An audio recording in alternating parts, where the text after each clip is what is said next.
ലോകത്തിലെ ഏറ്റവും വലിയ 3 ട്രക്കുകൾ പരിചയപ്പെടാം. അതിൽ അവസാനത്തെ ട്രക്കിന്റെ വലുപ്പം കണ്ടാൽ നിങ്ങൾ തീർച്ചയായും അത്ഭുതപ്പെടും. ഇതിൽ 3-ാം സ്ഥാനം ലൈബർട്ടി 284. ഈ ജർമ്മൻ നിർമ്മിത മൈനിങ് ട്രക്ക് വളരെ വലുതു മാത്രമല്ല, അതിന്റെ വലുപ്പത്തിന് അതിശയകരമാം വിധം ഇന്ധനക്ഷമതയുള്ളതുമാണ്. ഇതിന്റെ പേലോഡ് ശേഷി എന്നത് 363 ടണ്ണാണ്. 4000 ഹോഴ്സ് പവർ എഞ്ചിൻ ഉപയോഗിച്ച് പ്രവർത്തിക്കുന്ന ഇതിന് കുത്തനെയുള്ള ഖനന റോഡുകളിലൂടെ വലിയ ലോഡുകൾ വഹിക്കാൻ കഴിയും. അതുപോലെ ഒരു സ്റ്റേഡിയം ഭാഗം മുഴുവൻ പാറ കൊണ്ട് നിറക്കാൻ ഇതിന് ഒരു ട്രിപ്പ് മതി.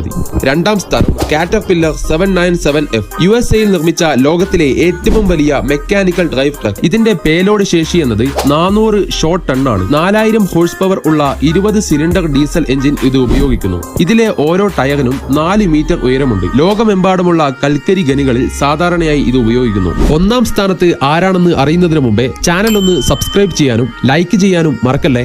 ഇതിൽ 1-ാം സ്ഥാനം ബെല 75710. ബെലാറസിൽ നിർമ്മിച്ച ഇത് ലോകത്തിലെ തന്നെ ഏറ്റവും വലിയ ട്രക്കാണ്. ഇതിന്റെ പേലോഡ് ശേഷി എന്നത് 450 ടണ്ണാണ്. 8500 ഹോഴ്സ് പവർ ഉൽപ്പാദിപ്പിക്കുന്ന 16 സിലിണ്ടർ എഞ്ചിനുകളിൽ ഇത് പ്രവർത്തിക്കുന്നു. ഒരു ലോഡിൽ 40 ഡബിൾ ഡെക്കർ ബസ്സുകളുടെ ഭാരം ഇതിന് വഹിക്കാൻ കഴിയും. ഇതിന്റെ അതിശയകരമായ വലിപ്പം കാരണം പ്രത്യേക മൈനിങ് റോഡുകളും അടിസ്ഥാന സൗകര്യങ്ങളും ആവശ്യമാണ്. ഇതിൽ നിങ്ങളുടെ അഭിപ്രായങ്ങൾ എന്തൊക്കെയാണ്? കമന്റ് ചെയ്യൂ.